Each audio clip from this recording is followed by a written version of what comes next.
Unapowasaidia wasiojiweza unamkopesha Mungu. Mungu hakai na madeni. Mungu hakai na madeni. Matendo mazuri yanaweza kufufua. Matendo mazuri yana nguvu. Matendo mazuri yanakumbukwa sana. Matendo mazuri yanaandikwa kwenye kumbukumbu. Mkopeshe Mungu uone matendo ya Mungu.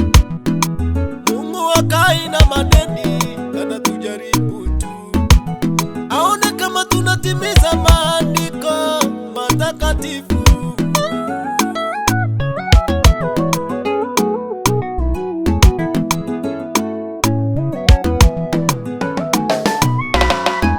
Watembele walio wanyonge, watembele wale wanaolia. Ladies and gentlemen, habari zenu, long time. I'm back again. I hope you remember the story of Jaqueline Barongo. Tulimuleta hapa, tukazungumza pamoja naye na story yake kaguza wengi sana. Unakumbuka yeye aliolewa na mwanaume, alipokuwa akitueleza historia yake. Huyo mwanaume akamnajisi mtoto wake msichana hadi akafa. So Jaqueline, kwa sababu ya threats kutoka kwa bwana yake, kwa sababu bwanake alishikwa, akaenda ndani, familia ikauza shamba, ikalipa pesa, akatoka ndani. So akarudi nyumbani kumtishia maisha. Jaqueline akadecide kwamba badala maisha yake yapotee ama uliwe na huyo bwana, akatoroka. Akaja hapa Kisii Town, akaajiriwa na mtu ambaye anauza nanasi, matunda na vitu zingine. Akamwajiri akiwa anamuuzia mjini Kisii, lakini baada ya siku anamlipa shilingi 300. You can imagine. So tulipozungumza historia yake, waisani wakatuambia, kaka, hapana, we must support Jaqueline, aanzishe biashara yake yeye mwenyewe, ajisimamie. Tukamwita Jaqueline, tukamwambia sasa mashabiki wamesema lazima uanzishe biashara yako. Akasema ni sawa, mimi sina shida.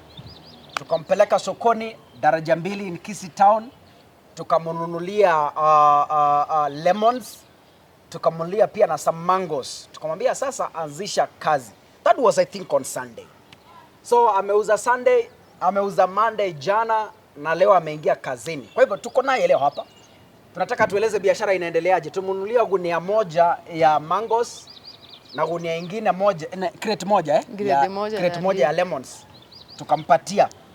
Ameweka mahali fulani Kisii na ameweka mtu pale, lakini yeye kwa sababu alikuwa amekuwa na customers kutembea, so ameweka mahali fulani, anaenda anachukua, anatembeza, akimaliza anarudi tena. So biashara yake inaendelea Kisii. So nataka tuzungumze naye siku ya leo, atueleze biashara inaendeleaje. Kaka Sungura, acha nizungumze na mashabiki wetu. Sisi kazi yetu ni kuona maisha ya mtu ikibadilika.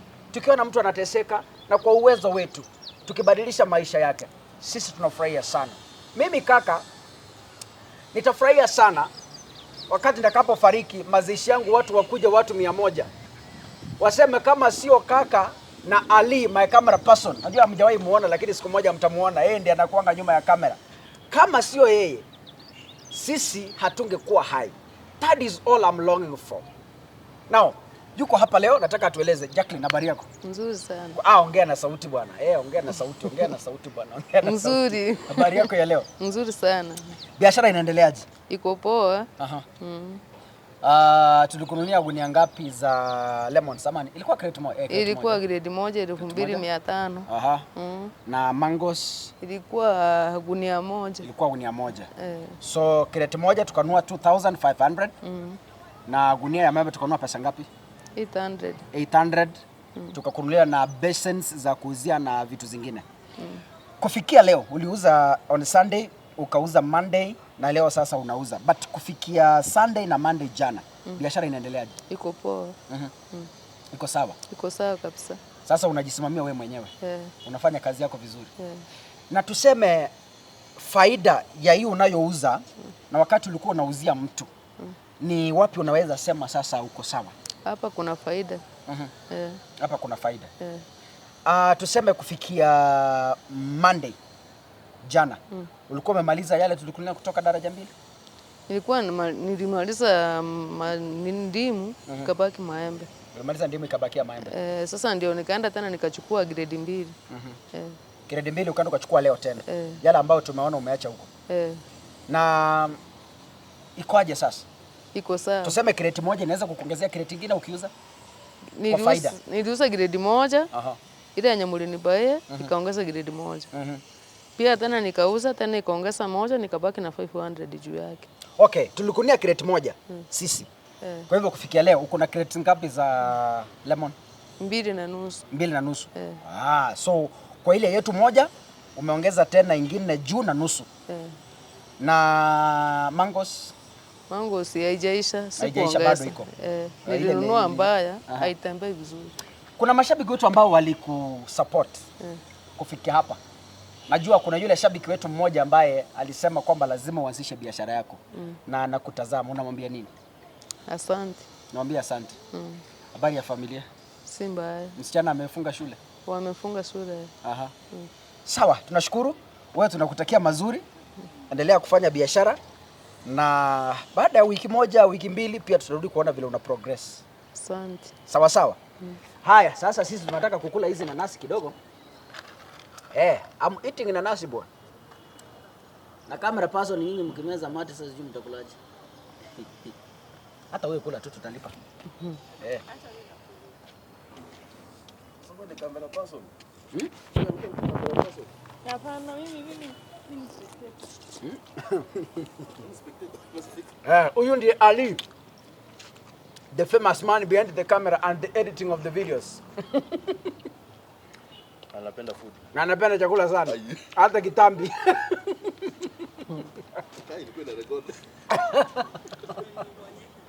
So mashabiki wetu, thank you so much, we really appreciate. Na hatujaacha kutembea. Nilikwambia hii wiki pia kuna familia moja tumepata, kuna place inaitwa Kitutu Chache North huko Kisii County. Tutatembelea hiyo familia na tuwapatia majibu. Let me tell you this. Kaka Sungura, I am a vessel. When you support someone, unajua hapa nje kuna watu wanalala njaa. Wewe una chakula nyumbani, but remember there are people cannot even afford 50 shillings to buy food. Not even 50, even 20 shillings to buy food. Sio kwamba walilaniwa, no. Hawajiwezi, these people are able, lakini kwa ile familia walilelewa ni maisha magumu sana. Kuna watu wewe unalalia mattress kubwa, wewe unalala nyumba nzuri, unaamka asubuhi unatengeneza mkate unapaka siagi. Kuna watu hapa nje wananyeshewa, hawana mahali pa kulala. Si eti walilaaniwa, ni kutojiweza. Mama kama huyu tulipokutana na yeye, imagine alikuwa anapewa 300 shillings in a day. 300 shillings. Akifika Kisii saa 2 asubuhi, anauza, ananyeshewa mpaka saa 12 jioni. At the end of the day, hata akiuza 2000, hata akiuza 3000, anapewa tu 300 shillings in a day. You can imagine. Sio kwa sababu amelaaniwa, haukuwa na uwezo wa kuanzisha biashara yake. Hii 300 akipewa, atoe transport, atoe chakula ya watoto, atoe rent huko kama analipa kwa sababu wanaishi peke yake.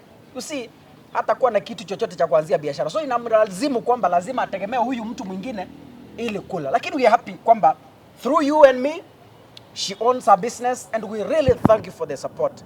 Na tunawaambia kwamba muendelee kutusupport. Mashabiki wetu kutoka USA, Canada, Germany, Kenya and all over. Mungu abariki sana. Mimi wacha nikule hii. Tuongea baadaye.